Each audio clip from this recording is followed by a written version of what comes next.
आज का विषय है हर समय 3 बातों में बने रहना है।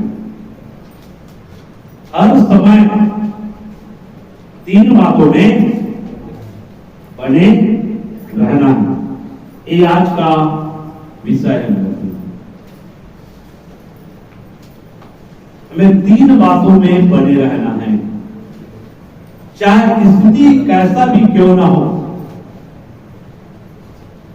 चाहे सुख का समय हो चाहे दुख का समय हो, चाहे सताओं का समय हो चाहे विरोध का समय हो, हर समय हमें 3 बातों के प्रति बने रहना है। 3 बातों के प्रति हमको बने रहना है। एक और बात मैं आपके सामने बोलना चाहूंगा। जो लोग झूठ बोलते हैं, जो लोग चोरी करते हैं, जो लोग अन्याय करते हैं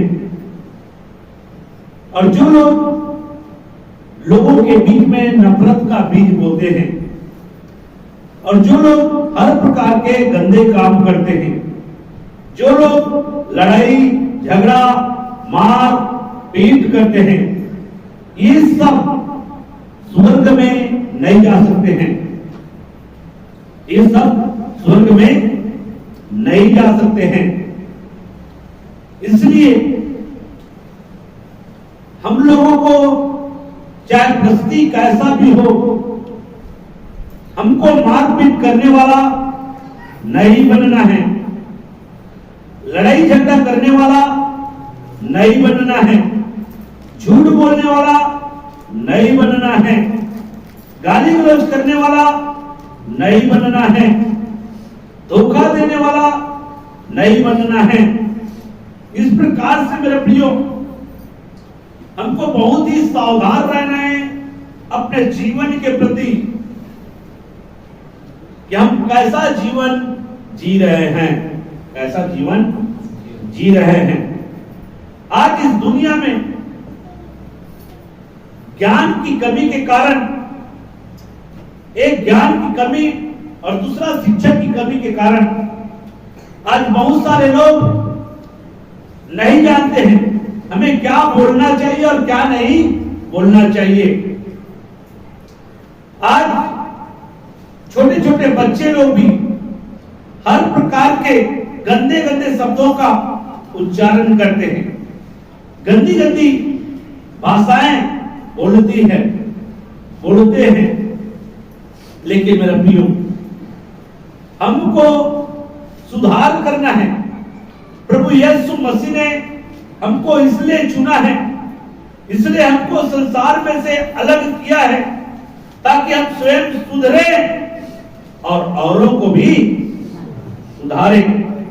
अगर हम स्वयं नहीं सुधरे हैं तो हम औरों को सुधार नहीं सकते। अगर आप चाहते हैं कि लोगों के जीवन में परिवर्तन की लहर आए तो आपको स्वयं पहले परिवर्तन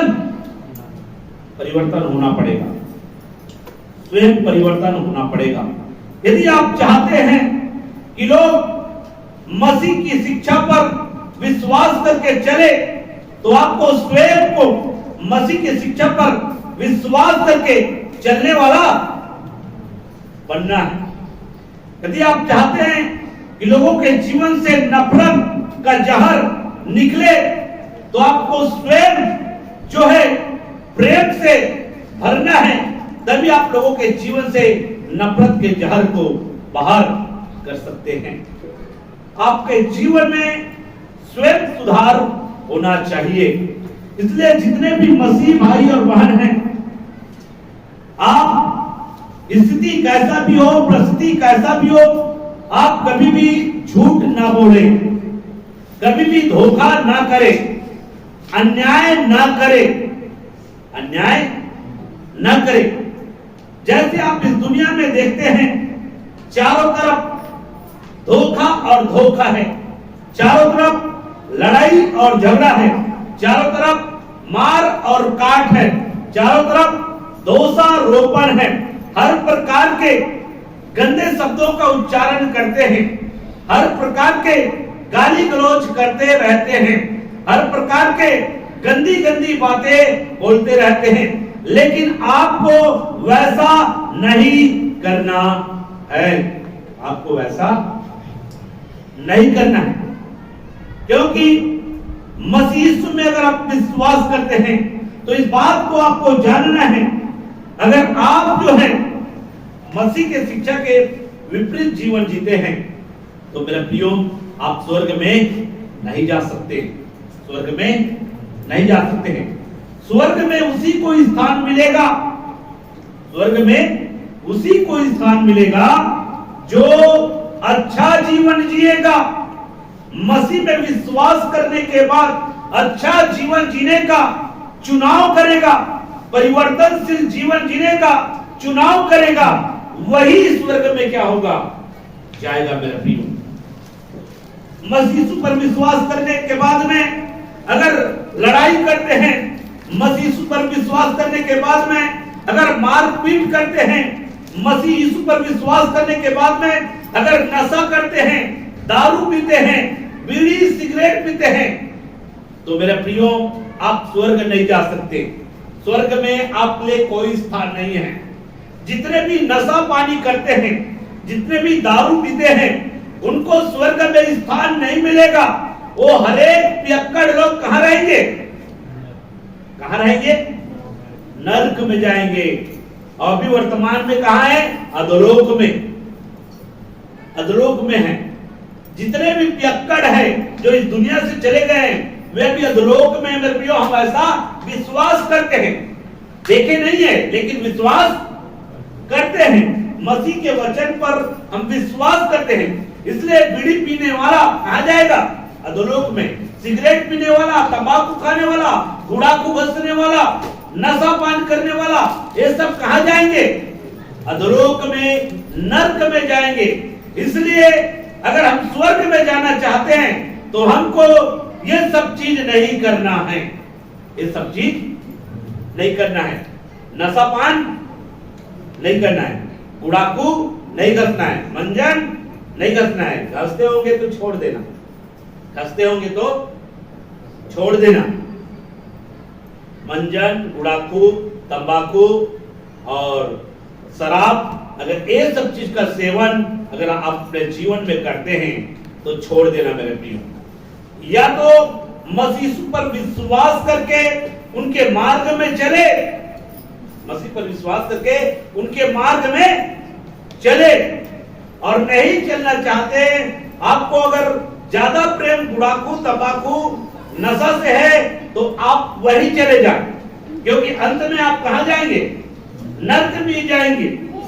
अंत में कहां चले जाएंगे, नरक में चले जाएंगे मेरा प्रियो। आप मसीह पर विश्वास करके हर प्रकार के अगर अनुचित काम करेंगे मेरे प्रियो, तो स्वर्ग तो आपको मिलेगा ही नहीं, नरक ही मिलेगा। इसलिए आप इस दुनिया में देखिए मेरे प्रियो, आप अपने आस पड़ोस के बच्चों को भी आप देखिए, अपने आस पड़ोस के जो परिवार है उनको भी देखिए मेरे प्रियो, किस प्रकार से वो अंधकार में चल रहा है। जब आप परमेश्वर के वचन को पढ़ते हैं और वचन पर विश्वास करते हैं तो ये आपको मालूम हो जाएगा कि ये लोग तो नरक जाएंगे, लेकिन उसको नहीं बोलना तुम लोग नरक में जाओगे ऐसा करके, तुम लोग नरक में जाओगे ऐसा मत बोलना। आप अपने पड़ोसी को मत कहना कि तू नरक में जाएगा, तू नरक में जाओगे ऐसा मत बोलना। लेकिन जो पाप करेगा वो नरक में जाएगा, पाप करेगा वो नरक में जाएगा। जो नशा करेगा वो नरक में जाएगा। जो मंजन घसेगा, मतलब मंजन मतलब गुड़ाखू है ना, ये कोलगेट वोलगेट घसेगा वो लोग नहीं। ऐसा नहीं, मंजन घस रहा है, कोलगेट भी नहीं घसना, ऐसा नहीं होना चाहिए। मतलब मैं गुड़ाखू नस्ली पदार्थ है उसके संबंध में बोल रहा हूँ। ये सब चीज का अगर सेवन करेगा वो कहाँ चला जाएगा, नरक चला जाएगा। कोई अगर मारपीट करता है, कई लोग भद्दा भद्दा गाली गलौज करते हैं, गाली गलौज करते नहीं। गाली गलौज करने वाले लोगों का भी स्थान कहाँ होगा? नर्क होगा। वो किसी रीति से परमेश्वर के राज्य में प्रवेश नहीं होगा। गाली देने वाला होगा कि नहीं होगा? गाली गलौज करेंगे तो परमेश्वर के राज्य में प्रवेश होंगे? नहीं होंगे। इसलिए मेरे प्रियो, आपने देखा होगा बहुत सारे लोग जो है आपको गाली गलौज करेंगे कि नहीं करेंगे? आपको गाली गलौज करेंगे, लेकिन आपको गाली गलौज, वो व्यक्ति आपको गाली दे रहा है, आपको गाली नहीं देना है। अगर वो गाली दे रहा है, आप भी उसको गाली देंगे, तो दोनों के दोनों नरक में चले जाएंगे। इसलिए आपको मसीह ने जो हमको मार्ग दिया है, और मसीह ने जो पापों के लिए अपने आप को बलिदान किया है, उस बलिदान को आप व्यर्थ ना जाने में रखें, व्यर्थ ना समझे। उस बलिदान की गंभीरता को आप समझे। यीशु मसीह पापों के लिए अपने आप को क्या किया है? बलिदान किया है। यीशु मसीह बलिदान के अपने आप को, यीशु मसीह दुनिया में एक ऐसा जीवन जिया और हमारे पापों के लिए अपने आप को क्या किया? बलिदान किया, ताकि हम यीशु पर विश्वास करके उन्होंने जो जीवन जिया है उस जीवन शैली को अपनाकर इस संसार में हम भी चले। ऐसा नहीं कि विश्वास करके हम जो है, जो पुराने मनुष्य में जो काम करते हैं, हमारा सबका पुराना मनुष्य तो कैसा था? अलग था नहीं। पुराना जीवन, जब आप मसीह को नहीं जाने थे, मसीह को नहीं पहचाने थे, मसीह के पास में नहीं आए थे, तो आप जैसा पाए वैसा कार्य करते थे कि नहीं करते थे? सब लोग करते थे, जैसा पाए वैसे कार्य करते थे।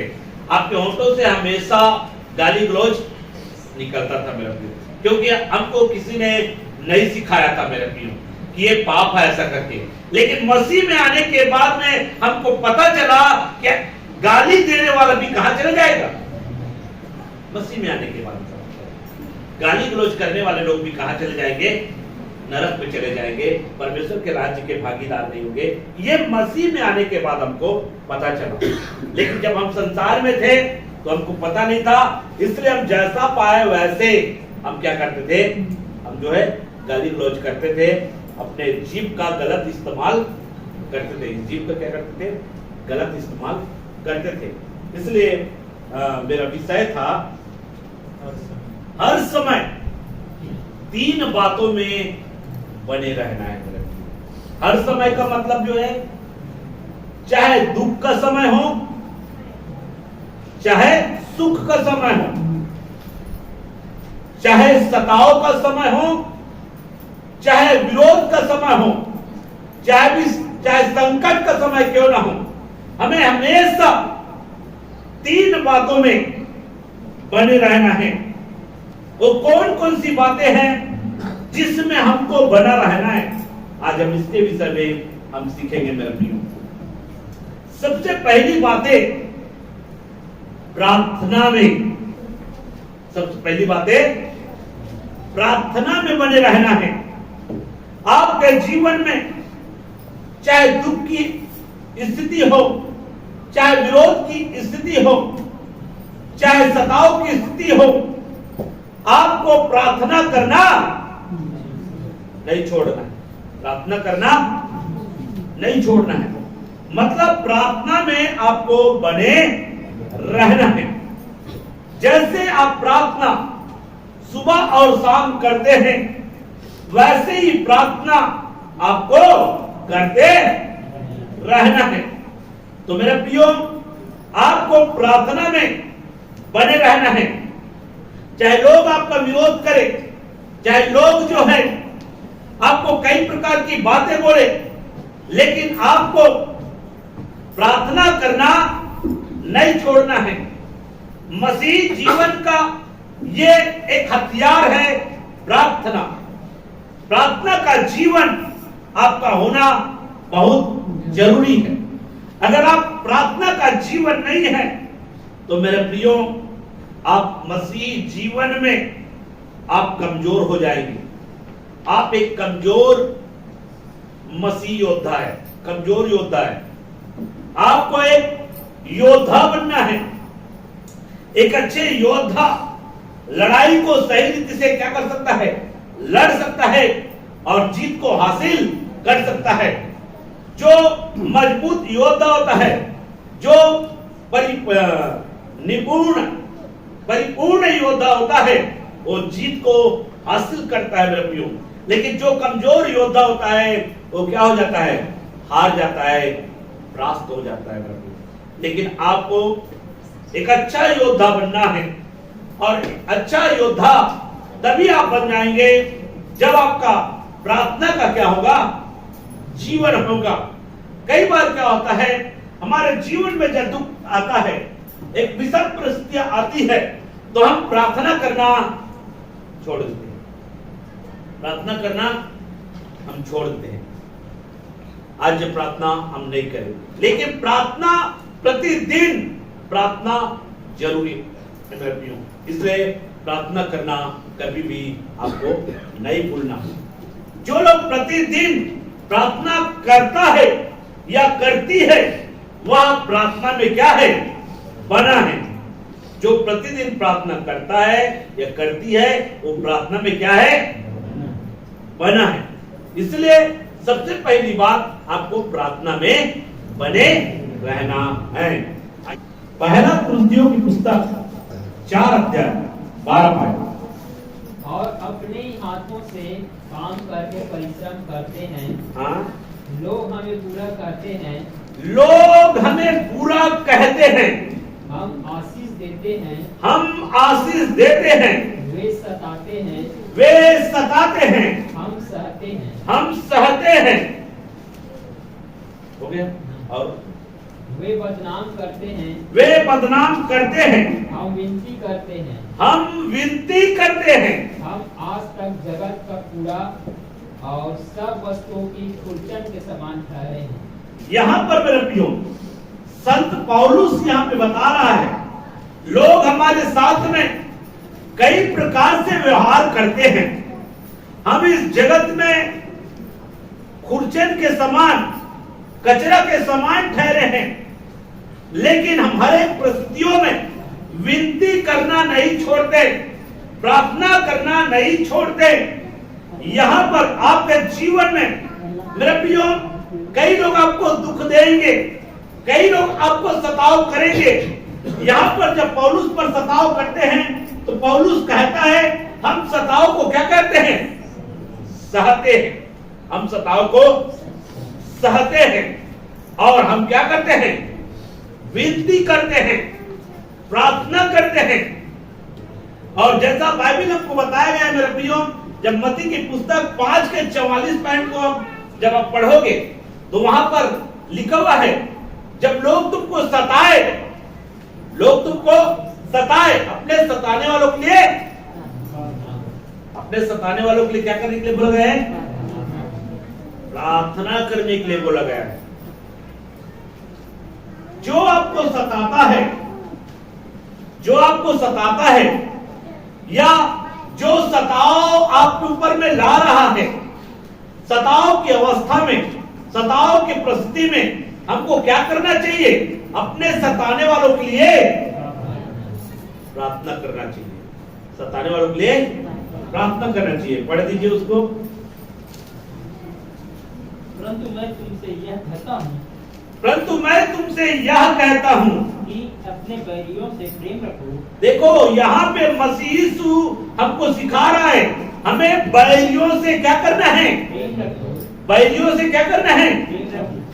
अगर कोई हमसे बैर करता है, कोई हमसे बैर रखता है, तो मसीह का वचन हमको सिखाता है, हमें उससे प्रेम रखना है, और अपने सताने वालों के लिए प्रार्थना करो, और अपने सताने वालों के लिए प्रार्थना करो। और जो आपको सताता है, आपको उसके लिए क्या करना है, प्रार्थना करो, प्रार्थना करना है मेरे प्रियो।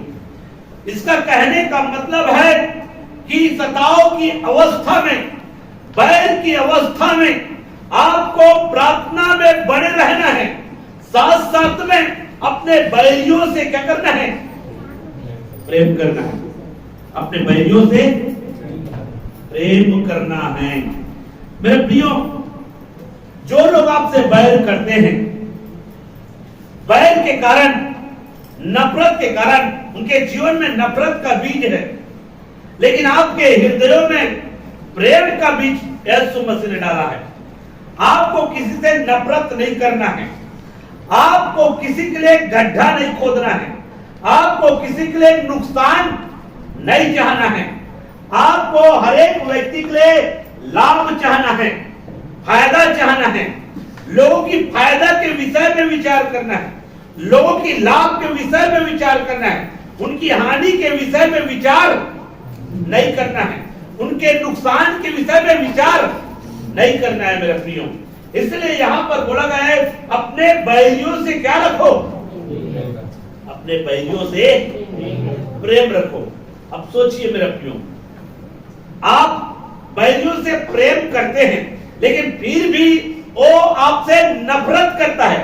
नफरत करने का कारण क्या है? कोई ना कोई उसके अंदर में आपके प्रति गलत बीज को डाल दिया, गलत बीज डाला गया। आप नशा नहीं करते, आप गाली गलौज नहीं करते, आप मारपीट नहीं करते, आप गंदे शब्दों का उच्चारण नहीं करते, फिर भी आपके अंदर में आपके प्रति क्यों उनके अंदर में गलत बीज है? क्यों आपसे नफरत करता है? आप तो एक अच्छा जीवन जी रहे हैं, आप एक अच्छा कार्य कर रहे हैं, आप भलाई करने वाले हैं, आप जो है अच्छे काम करने वाले हैं, आप अन्याय नहीं करते हैं, अनुचित काम नहीं करते हैं, फिर भी लोग आपसे नफरत और बैर क्यों करते हैं? मेरे प्रियो, बैर करने का कारण यही है मेरे प्रियो, क्योंकि उनके अंदर जो है गलत बीज बोया गया है आपके प्रति, आपके प्रति उसके अंदर में गलत बीज बोया गया है। और गलत बीज बोने वाले को क्या है? फायदा है, क्योंकि वो आपको, वो क्या करना चाहेगा? आपको और उनसे दोनों के बीच में मतभेद करना चाहता है, ताकि वे जो है आपको सताए, वे जो है आपका विरोध करे। अगर कोई भी व्यक्ति आपको सताता है, कोई भी व्यक्ति आपका विरोध करता है, इसका कारण यह है मेरे प्रियो, क्योंकि उनके हृदयों में गलत बीज बो दिया गया है आपके प्रति, गलत बीज बोया गया है आपके प्रति। मसीह के समय भी मसीह का बहुत सारे लोगों ने विरोध किया, मसीह का बहुत सारे लोगों ने निंदा किया, और निंदा करने का कारण यही है मेरे प्रियो, मसीह यीशु के प्रति उनके अंदर में गलत बीज बोया गया। यीशु मसीह तो भलाई करते हुए चला, यीशु मसीह लोगों की भलाई किया, बीमारों को चंगा किया, कोढ़ियों को शुद्ध किया, जो लोग दुख में तकलीफ में है थे उनसे प्रेम किया, हर प्रकार के अच्छे काम यीशु मसीह ने किया।